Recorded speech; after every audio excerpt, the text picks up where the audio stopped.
Alright, here's the little extra that I alluded to earlier in the week. Notice this is preseason training because really this is intended to be part of a preseason training video. Just kind of never materialized. So it's going to come to you today in the form of just a little bit of extra content to have. So the first thing we'll look at is some intentional grounding plays related to the new rule. Remember, the new rule says quarterback can legally ground it. If they don't exceed the lateral confinements of the free blocking zone, and as long as the ball goes across the extended neutral zone, which extends into the out of bounds. So we have said that we pretty much use more than 2 steps. If they go more than 2 steps left or right, we're gonna say they're outside, and we'll be pretty liberal with it. This, however, never really goes more than 2 steps out. So if we're just looking at is he outside the free blocking zone, in this context, no, he is not. So as long as it goes past it would have to be. So it would not qualify as the exception. But in this specific play, going through the whole context of the play, you do have an eligible receiver in the area. So this still would not be intentional grounding because you have a pass thrown to an eligible receiver. But if you're just looking at is this outside the confines of the free blocking zone, no, it is not.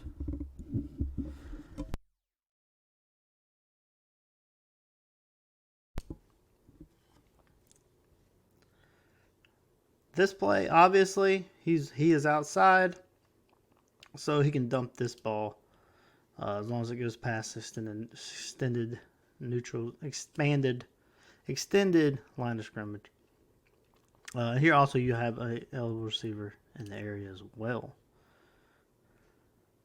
This he would not be outside the confines of the expanded free blocking zone or the lateral confines of the free blocking zone.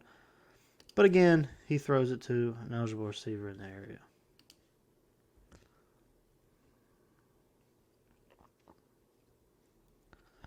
And then at this point, he is outside, so he could legally dump this. If it makes it to an eligible receiver in the area, which I don't think he's going to count because it looks like he's coming in pretty slow. Guess it depends where that receiver is, but I don't know about that. He may be too far outside. So it just depends where he is. This is where your line, actually in that case, be either your wing or your deep guy would help you out on that one. All right, so here's a couple of plays involving contact on the snapper. So we're in a scrimmage kick formation. So snapper, remember our snapper is awarded some protection. So he has to have, see if we have end zone view. No, he has to have the ability to defend himself. And this is purely a judgment call. So you can see he snaps it. He's up. He's moving downfield. And he gets contacted. This would not be roughing the snapper. He has pretty good opportunity there to defend himself. When they come up and they start moving downfield, they got to be ready. This one, same. Looks like he actually might. You can tell if he runs into another guy or if he actually tries to engage. He just gets hit hard, but he's still, he's up. He has the opportunity to defend himself. He just doesn't. This one, not as cut and dry. In fact, this one would probably be roughing the snapper. I'm not going to say probably. This one should be roughing the snapper.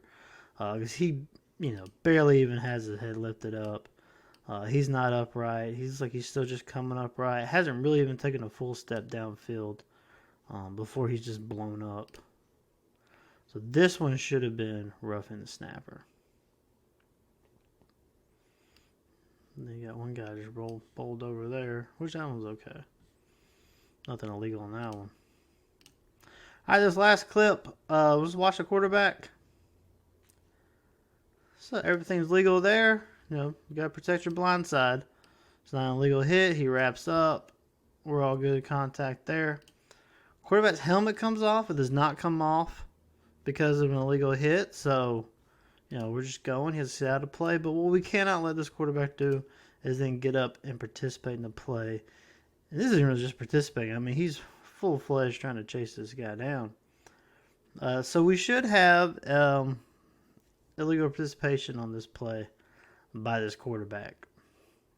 He needs to pretty much give himself up.